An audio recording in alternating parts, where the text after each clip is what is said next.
तो सबसे पहले आज हम देखेंगे कि कंप्यूटर क्या है और हम कंप्यूटर कंपोनेंट स्टार्ट करेंगे जेकेएसएसबी के लिए। तो कंप्यूटर के अंदर सबसे पहले हमें पता होना चाहिए कि कंप्यूटर क्या चीज़ है। ठीक है, सबसे पहले कंप्यूटर बनता कैसे है, कंप्यूटर में कौन कौन सी चीज़ें हैं जो आती हैं और इसे कंप्यूटर क्यों कहते हैं, ये सारी चीज़ें आपको बेसिक हैं और वो पता होनी चाहिए। कंप्यूटर दो कंपोनेंट से बनता है, hardware and software. Hardware plus software computer बनता है। और कंप्यूटर को सबसे पहले चार्ल्स बेबेज ने इन्वेंट किया था, जो मतलब मॉडर्न कंप्यूटर है, जो ऑटोमेटिक कंप्यूटर है। इसकी शुरुआत हम देखेंगे कंप्यूटर हिस्ट्री में, ये कहाँ से शुरू हुआ। पहले कैलकुलेशन यूज़ किया जाता, कैलकुलेशन के लिए यूज़ किया जाता था। तो इस तरीके से इसकी डेवलपमेंट कैसे कैसे हुई वो हम इसकी हिस्ट्री के पार्ट में देखेंगे। सबसे पहले हार्डवेयर और सॉफ्टवेयर। हार्डवेयर क्या चीज़ है? हार्डवेयर इनपुट, जो भी हमें जिसको हम फिज़िकली टच कर सकते हैं, कंप्यूटर सिस्टम का ऐसा पार्ट जिसको हम फिज़िकली टच कर सकें, जो हमें अपनी आंखों से दिखता हो। For example input output devices, जैसे कि keyboard, mouse, monitor, CPU, motherboard etcetera. ठीक है, और इसकी मेमोरी पार्ट, ठीक है, कंट्रोल यूनिट, रजिस्टर, रैम, रोम, जो भी इसकी मेमोरीज वगैरह है, ये हम कहाँ पे देखते हैं?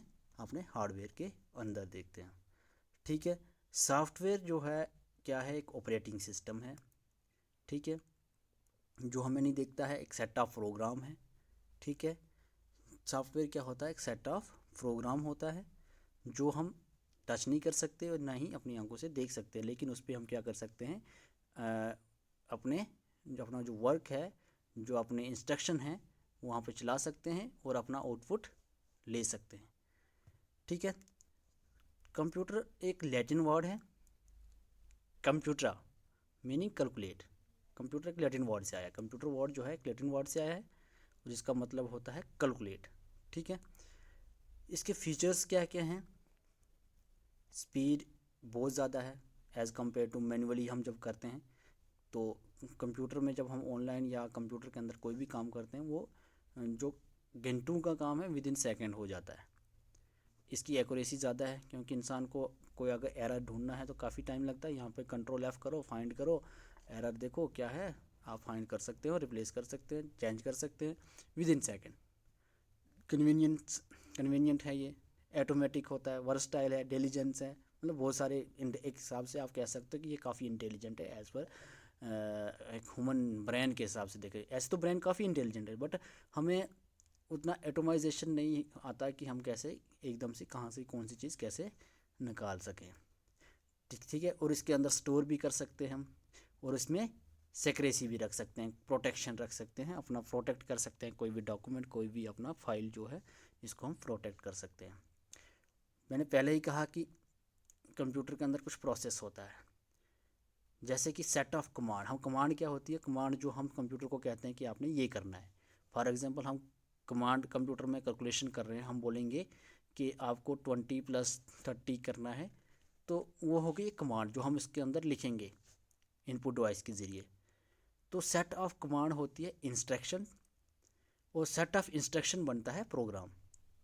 और जब बहुत सारे प्रोग्राम इकट्ठे कर देते हैं तो बनता है सॉफ्टवेयर।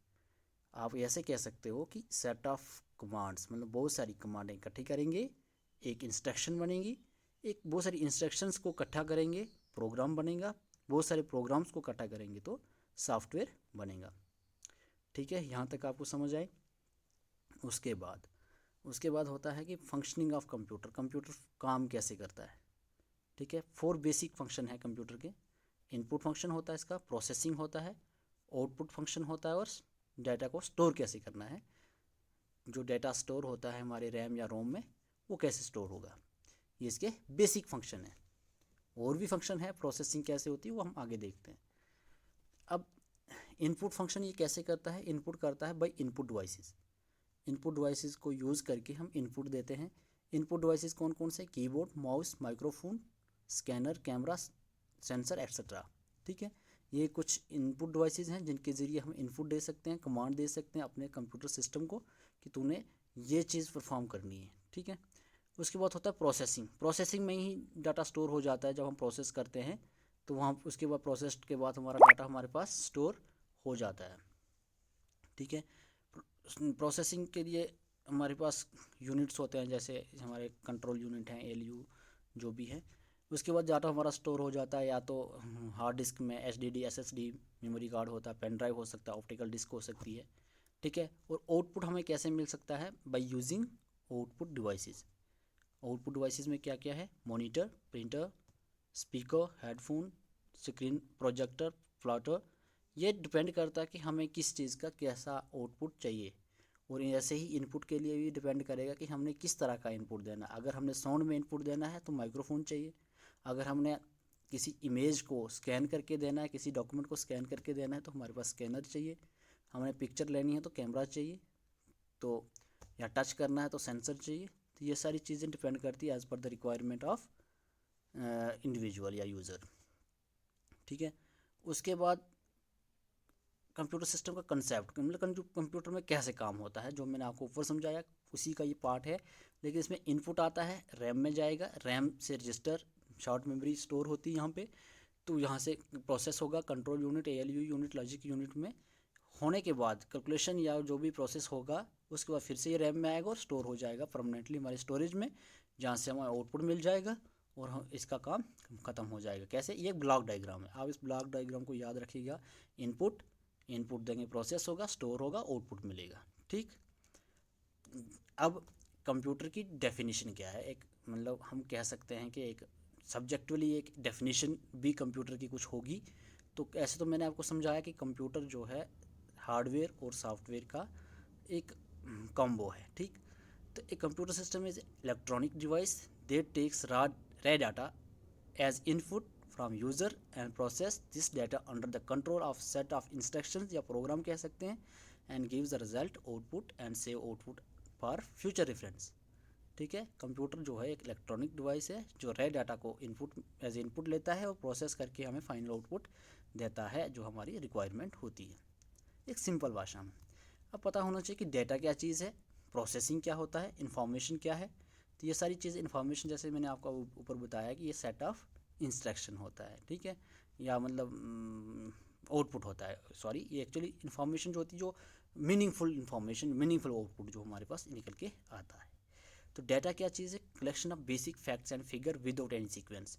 डाटा वो चीज़ है जब कोई बेसिक फैक्ट्स या फिगर हमारे सामने होती हैं लेकिन उसका कोई मतलब नहीं होता है, उसकी कोई सेंस नहीं होती, उसका कोई सीक्वेंस नहीं होता है, उसको हम रॉ डाटा भी कहते हैं। फॉर एग्जांपल एक डाटा है, जैसे डाटा है हमारे पास अंशु 50, 20, हिस्ट्री एट्सेट्रा। अब हमें क्या पता कि ये क्या चीज़ है, अंशु क्या है, 50 क्या है, 20 क्या है, हिस्ट्री क्या है। तो ये चीज़ है रे डाटा। अब जब इसको हम डाटा को प्रोसेस करेंगे तो ये एक सीक्वेंस में बन जाएगा। अंशु नेम हो सकता है, 50 कुछ नंबर हो सकता है, 20 भी कुछ नंबर होगा, हिस्ट्री कोई सब्जेक्ट हो सकता है। तो जब इसको हम एक सीक्वेंस में बना देंगे तो ये हो जाएगा, प्रोसेस्ड हो जाएगा। इसी तरह से प्रोसेसिंग होती है set of instruction given by the user to the related data, set of instruction. ठीक है, user data and collect earlier to output meaningful information. जब हमारे पास मीनिंगफुल इन्फॉर्मेशन आ जाती है प्रोसेस होके, फॉर एग्जांपल एडिशन किया हमने तो एडिशन हो जाएगा, सब्ट्रैक्शन किसी का नाम लिखा हमने, किसी के मार्क्स हैं, सब्जेक्ट है जो भी, तब हमें पता चल जाता है कि ये क्या चीज़ है। पहले हमें पता, जैसे अंशु के केस में देखे जाए तो अंशु एक नाम है, 20 इसके मार्क्स हैं, 50 इसके मार्क्स हैं, 20 इसका रोल नंबर होगा और हिस्ट्री इसका सब्जेक्ट हो सकता है। ठीक है, अब इन्फॉर्मेशन क्या है? इन्फॉर्मेशन होता है final output of any processed work, किसी भी चीज़ का फाइनल आउटपुट इन्फॉर्मेशन जो हमारे पास, जैसे हमने कोई रॉ डाटा दे दिया किस चीज़ को, कंप्यूटर को, और हमारे पास क्या आ गया, एक आउटपुट आ गया जो एक सीक्वेंस में हो। ठीक, अब हिस्ट्री ऑफ कंप्यूटर जो कि बहुत बेसिक सा चीज़ है, जो ज़रूरी भी है, क्वेश्चन भी आते हैं। तो इसके लिए सॉरी, हिस्ट्री ऑफ कंप्यूटर, सबसे पहले abacus is known as the first mechanical calculating device. Abacus को फर्स्ट मैकेनिकल कैलकुलेटिंग डिवाइस माना जाता है। ठीक है, और जो क्या क्या परफॉर्म कर सकता था, एडिशन एंड सब्ट्रैक्शन। एक इजिप्शियन साइंटिस्ट ने बनाया था 10th सेंचुरी में, और इसका जो फाइनल स्ट्रक्चर है ये 8th सेंचुरी में आया था। ठीक, उसके बाद 12th सेंचुरी में, उसके बाद आया नेपियर। ये जॉन नेपियर ने इन्वेंट किया था। Use the bond rods for counting purpose where number were printed on them. इसने क्या किया, बॉन्ड रॉड्स को यूज़ किया था काउंटिंग पर्पस के लिए। With help of these rods, sorry ये दियर नहीं है, दीज रॉड्स है, one could perform addition, subtraction, multiplication and division. इन रॉड्स की हेल्प से हम क्या कर सकते हैं, addition, subtraction, multiplication and division कर सकते थे नेपियर में। नेपियर दूसरा कंप्यूटर मान लो जो जॉन नेपियर ने क्या किया था, इन्वेंट किया था। ओके, उसके बाद पास्कल कैलकुलेटर्स, इस नाम से है, किसी ने इसको इन्वेंट किया और उसी के नाम से इसको उसका कंप्यूटर मान दिया। पास्कलाइन भी कहते हैं इसको। Invented by the French scientist Blaise Pascal, sorry अगर मैं प्रोनाउंस अच्छे से नहीं कर पाऊंगा नाम, in 1642। Okay, an adding machine called Pascal's calculator, और इस एडिंग मशीन भी कहते हैं और इसका नाम क्या है, pascal calculator, which represent the position of digit with the help of gears on it. ये डिजिट को रिप्रेजेंट करता था, इसके ऊपर गेयर्स थे। गेयर क्या आप समझ सकते हैं ना, उसके अंदर कुछ बटन जैसे थे गेयर टाइप के, जो क्या करते थे, नंबर रिप्रेजेंट करते। जैसे ए तो ए आपको इसका अलग से दिखेगा, ठीक है, डिजिट दिखेगा उस पर 1 2 3 4 जो भी डिजिट हैं उसके ऊपर आपको रिप्रेजेंट किए हुए दिखेंगे। It hold the greater commercial success, इसको बहुत ज़्यादा यूज़ किया गया कमर्शियल पर्पज़ से, जैसे कि किसी बिजनेसमैन ने या किसी फिल्म ने इसको क्या किया, यूज़ किया उस टाइम। 1642 के आसपास की बात है, ठीक है, मतलब 17th century, mid 17th century की, तब पास्कल कैलकुलेटर को यूज़ किया जाता था। कंप्यूटर जो आज के ज़माने में आप देख रहे हैं वो नहीं था। लिवेंस कैलकुलेटर है, जिसने जो लिवेंस ने इन्वेंट किया था 1646 में, लेकिन इसको फिर से फर्दर डेवलप किया गया 1673 से लेकर 1694 में इसको कंप्लीट किया गया। It perform basic mathematical calculation, ये बेसिक मैथमेटिकल कैलकुलेशन कर सकता था, सब्ट्रैक्शन, एडिशन, मल्टीप्लिकेशन, डिवीजन, ठीक है। और उसके अंदर क्या थे, wheel were placed at right angle में व्हील लगे थे, विच could B displaced by A special stepping mechanism. वो जो क्या है, कुछ मतलब स्टेपिंग मैकेनिज्म की वजह से इसमें प्लेस्ड थे। आपको ये सब चीज़ें याद नहीं करनी, आप इतना देख सकते हो कि आपको स्टेपिंग मैकेनिज्म किस में था, व्हील कैसे लगे थे, राइट एंगल लगे थे। कब आया था, 1646 में आया था, लेकिन इसको फाइनल शेप 1694 में, और ये क्या क्या परफॉर्म कर सकता था, ठीक है। उसके बाद है एनालिटिकल इंजन, जिसको हम फर्स्ट कंप्यूटर भी मानते हैं, ठीक है।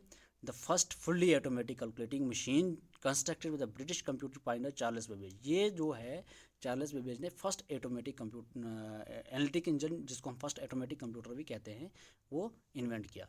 ही calculate and print, first time इसने मैथमेटिकल टेबल्स, इसने फर्स्ट टाइम मैथमेटिकल टेबल्स को कैलकुलेट किया और प्रिंट किया था 1812 में। This device incorporate and arithmetic logic units, इसके अंदर अर्थमेटिक लॉजिक यूनिट था जिसको हम ALU कहते हैं। उसके बाद control flow in the form of branching and loops, branching and loops लगे थे, ठीक है। लूप्स मतलब आप जो कंप्यूटर स्टूडेंट है तो वो तो सब जानते हैं, अदरवाइज़ आपको इतना ज़्यादा डीपली जाने की ज़रूरत नहीं है। इंटीग्रेटेड मेमोरी, इसके अंदर मेमोरीज भी यूज़ की गई। And take first design to the general purpose computer, और फर्स्ट डिज़ाइन थी ये किसकी, जनरल पर्पज़ कंप्यूटर की, which could be describe the modern term as turning complete. इसको मॉडर्न टर्म में टर्निंग कंप्लीट कहा जाता है। ओके, यहाँ तक अगर किसी को कोई भी डाउट होगा वो प्लीज़ कमेंट कर देना, मैं आपको नेक्स्ट लेक्चर में इसको फिर से रिपीट करवा दूँगा, ठीक है। तो अब क्या है, जनरेशन ऑफ कंप्यूटर्स, बहुत most important and favourite topic है किसका, JKSSB का। खासकर यहाँ से एक नई क्वेश्चन कभी दूसरे तीसरे पेपर में ज़रूर पूछा जाता है, और इसको मैंने बहुत एक विजुअल डायग्राम से दिखाया है जो आपको ज़्यादा याद रहेगा। अब कुछ स्टूडेंट्स शायद कंफ्यूज होंगे कि इसकी डेट को लेके, टाइम पीरियड को लेके। टाइम पीरियड इतना इंपॉर्टेंट नहीं है और ना ही आज तक किसी ने पूछा है। हाँ, आसपास का पूछ सकते हैं अगर पूछा भी, अदरवाइज़ इतना कोई ज़्यादा इम्पॉर्टेंट नहीं है। अब देख सकते हैं जैसे फर्स्ट जनरेशन कंप्यूटर, देखो एक बहुत बड़ा कमरा भर के एक ये सेटअप था जो काफ़ी बड़ा था, और इसमें मतलब ये काफ़ी, इसमें मतलब काफ़ी हीट भी प्रोड्यूस होती थी, ठीक है, ठीक है। और ये 1946 से लेके 19 मतलब ये माना जाता है कि 1940 से लेकर 1960 के बीच में ये कंप्यूटर यूज़ किया जाता था। सेकंड जनरेशन कंप्यूटर आप देख सकते हैं, ये भी बहुत बड़ा था। थर्ड जनरेशन थोड़ा छोटा हो गया, फोर्थ फिर तो काफ़ी छोटा हो गया, फिफ्थ आज जो प्रेजेंट आप कंप्यूटर देख रहे हैं। आजकल तो आप फ़ोन, स्मार्टफोन्स आ गए हैं, तो आपके हाथों में कंप्यूटर है। तो मैंने ये कोशिश की है कि ये टेबल के ज़रिए आपको समझाऊँ, ये ज़्यादा बेटर रहेगा। एज थियरी पढ़ने से अच्छा है कि आप टेबल के ज़रिए देखो कि फर्स्ट जनरेशन में क्या है, सेकंड में, थर्ड में, फोर्थ में कंपेयर करके देखेंगे तो ये ज़्यादा याद रहेगा। अब फर्स्ट जनरेशन कंप्यूटर जो है, मैंने जैसे आपको ऊपर बताया कि 1946 से लेके 1959 तक माना जाता है, ठीक है। और इसमें मेजर इन्वेशन क्या थी, यहाँ पे वैक्यूम ट्यूब्स का यूज़ किया गया फर्स्ट जनरेशन में। सेकंड जनरेशन में वैक्यूम ट्यूब्स की जगह पे हमें ट्रांजिस्टर आ गए, ठीक है, जो मेन कंपोनेंट था इसका। और वैसे ही थर्ड जनरेशन में हमने क्या यूज़ किया, ये इस पार्ट से ज़्यादा क्वेश्चन पूछते हैं कि फर्स्ट जनरेशन में वैक्यूम ट्यूब, फिर वैक्यूम ट्यूब को सेकंड जनरेशन में किसने रिप्लेस किया, थर्ड जनरेशन में किसने किया, फोर्थ में किसने किया, और आज हम क्या यूज़ करते हैं। वैसे ही थर्ड जनरेशन में हम इंटीग्रेटेड सर्किट, जिसको आईसीज कहते हैं हम, ये इलेक्ट्रॉनिक कंपोनेंट है, ये यूज़ किया गया। और जैसे फोर्थ जनरेशन में माइक्रो प्रोसेसर, और ये 1970 से लेकर 1981 तक 10 ईयर का है गैप, आप देख सकते हैं इसमें। आप याद रखने के लिए देख सकते हैं 10 ईयर का। फर्स्ट जनरेशन के बाद इसका 10 फर्स्ट और सेकंड के बाद इसका 10 का, 5 का, 10 का, 2.5 का, 10 का, आप देख सकते हैं, ज़्यादा कोई इशू नहीं है, ठीक है। इसमें माइक्रो प्रोसेसर यूज़ किया गया फोर्थ जनरेशन में, LSIC, VLSIC। ये हम आपको बताएंगे कि LSIC क्या है, आप एक्चुअली आप एक चीज़ करिएगा, आप मुझे कमेंट में बताइएगा कि LSIC क्या है, VLSIC क्या है। ये माइक्रो प्रोसेसर है, ठीक है। फिर उसके बाद ये तो इधर ही आ गया, चलो कोई नहीं। फिफ्थ जनरेशन में ULSIC यूज़ किया गया, ultra large scale integrated circuit. Ultra large scale integrated circuit को फिफ्थ जनरेशन में हमने देखा। तो इसके अंदर फर्स्ट जनरेशन में मेमोरीज कौन सी यूज़ की गई, मैग्नेट ड्रम।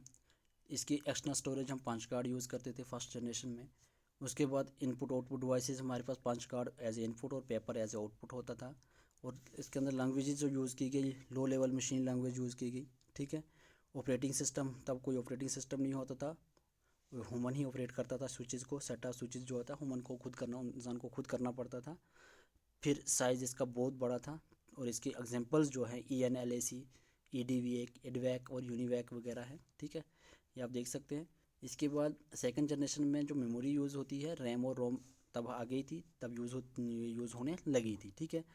एक्सटर्नल स्टोरेज के लिए हम मैग्नेटिक टेप्स यूज़ करते थे, मैग्नेटिक डिस्क यूज़ करते थे सेकंड जनरेशन में।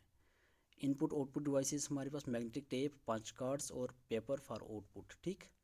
मैग्नेटिक टेप और पंच कार्ड हमारा इनपुट था, और पेपर हमारा आउटपुट यूज़ किया जाता था 1965 के बीच में, ठीक। उसके बाद लैंग्वेज हमारी असेंबली लैंग्वेज यूज़ की जाती थी। कुछ लेवल पे हाई लेवल लैंग्वेज को यूज़ किया जाता था, जैसे बेसिक या BSIC या COLOL या FRTRAN। ये सारी कुछ लैंग्वेजेस हैं, उस टाइम यूज़ होने लगी थी, लेकिन हाई लेवल लैंग्वेज ज़्यादा प्रोमिनेंट नहीं थी उस टाइम में, अभी यूज़ नहीं हो रही थी, ज़्यादा असेंबली लैंग्वेज को यूज़ किया जाता था, ठीक। उसके बाद operating system human handles punch cards use किए जाते थे इसके अंदर। और इसका साइज़ जो था, मेन फ्रेम एग्जांपल इसके IBM 1401, NCR 300, IBM 600 एक्स्ट्रा, ये एग्जांपल हैं उस टाइम के सेकंड जनरेशन कंप्यूटर के। एग्जांपल भी पूछते हैं कि ये कौन सी जनरेशन का कंप्यूटर है, तो आपको ये ध्यान रखना है। उसके बाद थर्ड जनरेशन कंप्यूटर में इंटीग्रेटेड सर्किट यूज़ की गई है, ठीक है। इसको वैक्यूम ट्यूब को रिप्लेस किया ट्रांजिस्टर ने, ट्रांजिस्टर को रिप्लेस किया ICs ने, ठीक। उसके बाद मेमोरी जो है programmable read only memory use की गई, और dynamic random access memory, PROM और DRAM। उसके बाद एक्सटर्नल स्टोरेज के लिए हमारे पास इम्प्रूव डिस्क आ गए, फ्लॉपी डिस्क जिसको कहते हैं। आउटपुट के लिए कीबोर्ड, देखो keyboard first time third generation computer में आए थे, ठीक है। इनपुट के लिए कीबोर्ड और मॉनिटर आ गया था आउटपुट के लिए। उसमें बहुत ज़्यादा more high level language use की गई थर्ड जनरेशन में। और operating system, completing operating system आ गया था उस time. First time operating system introduce कब हुआ, थर्ड जनरेशन कंप्यूटर में, आपको ये याद रखने क्वेश्चन आ सकता है। उसके बाद साइज़ इसकी छोटा हो गया साइज़, ठीक है। Mini, for example IBM system 360, ICH 360, Honeywell 316 etcetera, ये कुछ एग्जांपल्स हैं थर्ड जनरेशन ऑफ कंप्यूटर की। उसके बाद इलेक्ट्रॉनिक प्रोग्रामेबल मेमोरी और स्टैटिक मेमोरी स्टैटिक रैम जो है यूज़ की गई किसमें, फोर्थ जनरेशन ऑफ कंप्यूटर में। और फोर्थ जनरेशन में आपको पता है कि आईसीज को रिप्लेस कर दिया गया था माइक्रो प्रोसेसर के साथ। एक्सटर्नल स्टोरेज के लिए फ्लॉपी डिस्क और हार्ड डिस्क को यूज़ किया गया उस time fourth generation of computer में। और आउटपुट के लिए मॉनिटर को आउटपुट के लिए यूज़ किया गया और कीबोर्ड वगैरह को इनपुट के लिए यूज़ किया गया, जो कि हमने थर्ड जनरेशन में ही इंट्रोड्यूस हो गए थे। ठीक, उसके बाद लैंग्वेजेस जो हैं, एप्लीकेशन लैंग्वेज सॉफ्टवेयर मतलब उस टाइम इंट्रोड्यूस हो गया। एप्लीकेशन सॉफ्टवेयर बनना क्या मतलब अच्छे खासे वहाँ पे इंट्रोड्यूस मतलब इन्वेंट हो गए थे और यहाँ पे वर्किंग में थे। फोर्थ जनरेशन कंप्यूटर का जो साइज़ है वो काफ़ी छोटा है हो गया था एज ए कंप्यूटर जो आप 80s के आसपास देखते, 70-80 के बीच में जो भी कंप्यूटर आए थे तो वो फोर्थ जनरेशन कंप्यूटर थे। अभी भी कहीं ना कहीं पुराने कंप्यूटर देखने को मिलते हैं। ठीक है, उसके बाद आप ऊपर देख सकते हैं जो मैंने अभी आपको आप वीडियो पीछे करके आप देख सकते हैं, मैंने आपको पिक्चर्स दिखाई है कि first generation, second, third, fourth, fifth generation में कौन कौन से कंप्यूटर यूज़ किए जाते हैं। ठीक, इसमें ऑपरेटिंग सिस्टम जो होता है MS DOS और PC DOS को यूज़ किया जाता है फोर्थ जनरेशन ऑफ कंप्यूटर। और इसका साइज़ जो है माइक्रो कंप्यूटर है। इसकी एग्जांपल है IBM PC, Apple, मैस्टोस, टोश sorry etcetera, ये यूज़ किए जाते थे। ठीक, तो अब इसमें देखो फिफ्थ जनरेशन ऑफ जो कंप्यूटर है, सॉरी जो EEPROM मैंने बोला था वो इरेजेबल है, ठीक है, जिसको हम इरेज कर सकते हैं। और EEPROM है जो electronically erasable programmable read only memory. ठीक है, ये मेमोरी जो है फिफ्थ जनरेशन ऑफ कंप्यूटर में यूज़ होती थी। और उसके बाद अगर हम कहें, और इसके अंदर जो ये है SIMM, ये सिंगल इनलाइन मेमोरी मॉड्यूल होता है। और DIMM होता है ड्यूअल इनलाइन मेमोरी मॉड्यूल। ये मेमोरी है जो हमारी आज के टाइम में फिफ्थ जनरेशन ऑफ कंप्यूटर में यूज़ की जाती है। ठीक है, उसके बाद external storage modified magnetic and optical devices हैं। और आजकल आप देखते हैं बहुत सारे मैग्नेटिकल स्टोरेज डिवाइसेस हैं, पेन ड्राइव्स हैं, तो ये सारे आज के टाइम में यूज़ किए जाते हैं। ठीक है, और इसके लिए इनपुट के लिए keyboard, pointing device, scanner as input use किया जाता है। और आउटपुट के लिए मॉनिटर ही यूज़ होता है या स्क्रीन, टच स्क्रीन वगैरह यूज़ की जाती है। आजकल इनपुट के लिए स्मार्टफोन्स के अंदर या लैपटॉप्स वगैरह के अंदर, टैबलेट्स के अंदर टच स्क्रीन इनपुट भी यूज़ किया जाता है और आउटपुट भी यूज़ किया जाता है। और लैंग्वेज यहाँ पे आर्टिफिशियल इंटेलिजेंस आ गया है आजकल। आप देख सकते हैं कि AI का काफ़ी ज़्यादा है, क्योंकि यहाँ पे आजकल ChatGPT वगैरह कितने काफ़ी ज़्यादा सॉफ्टवेयर्स वगैरह इंट्रोड्यूस हो चुके हैं जिनके अंदर हमें AI देखने को मिलता है। और आजकल हमारा बहुत सारा काम AI के ज़रिए किया जाता है। ऑपरेटिंग सिस्टम इसमें ग्राफिकल यूज़र इंटरफेस यूज़ किया जाता था। बेस्ड जो होता था विंडोज़ यूज़ किया जाता है। विंडो 95, विंडो NI वगैरह बहुत सारे विंडोज़ आप देख रहे हैं आजकल। ठीक है, ये सारे विंडो सिस्टम आज के टाइम में ऑपरेटिंग सिस्टम यूज़ किया जाता है। आप ये भी देख सकते हैं कि फर्स्ट जनरेशन में कोई ऑपरेटिंग सिस्टम नहीं था, ह्यूमन ऑपरेट करता था। सेकंड में भी ह्यूमन ऑपरेट करता था, पंच कार्ड यूज़ किए जाते थे।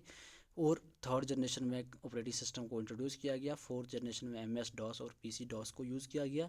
और फिफ्थ जनरेशन में GUI, ग्राफिकल यूज़र इंटरफेस को बेस्ड विंडो सिस्टम को इंट्रोड्यूस किया गया। ठीक, और इसका साइज़ जो है काफ़ी स्मॉल है, very small in size. Laptop, notebook, digital diary, palm top and pocket PC आपका स्मार्टफोन है। ठीक है, स्मार्टफोन भी एक पर्सनल कंप्यूटर जैसा है। ठीक है, ये एज ए कंप्यूटर ही काम करता है। तो आई थिंक ये काफ़ी हो चुका है। तो आप सभी इस चीज़ को देखो, अगर कहीं पे डाउट वगैरह कुछ भी है तो आप मुझे कमेंट में बताना। और आप हमारा टेलीग्राम ग्रुप भी ज्वाइन कर सकते हैं और इसका लिंक हम डिस्क्रिप्शन में दे देंगे। ओके, तो बाकी किसी को कोई भी डाउट हो वो कभी भी हमें कांटेक्ट कर सकता है, टेलीग्राम में लिख सकता है या सीधा हमें कमेंट करेगा तो हम इसका जवाब ज़रूर देंगे। दूसरे लेक्चर में इसका जवाब दे देंगे।